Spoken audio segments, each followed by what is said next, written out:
একাকিত্ব, একাকিত্বের যন্ত্রণা, দম বন্ধ করা একাকিত্ব, কি যেন হারিয়ে ফেরার যন্ত্রণা, কি যেন অবিরাম খুঁজে চলা, চাতক পাখির মতো তাকিয়ে থাকা।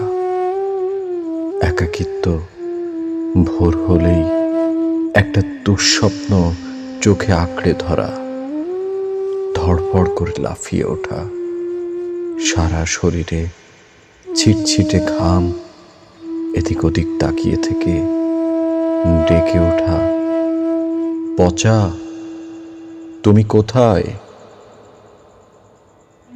সেই আদরের ডাক, চিৎকার করে কেঁদে ওঠা।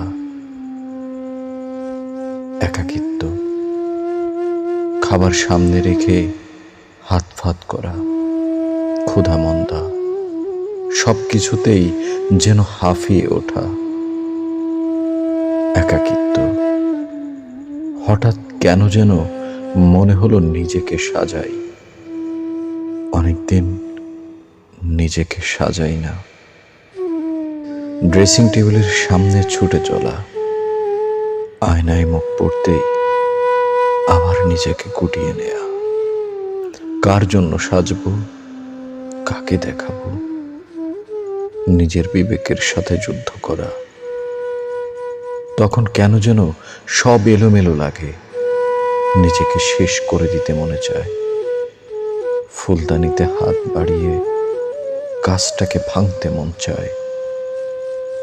একাকিত্ব রাত কেটে যায়, রাত যায়, দিন আসে, ঘুম চোখে আসে না।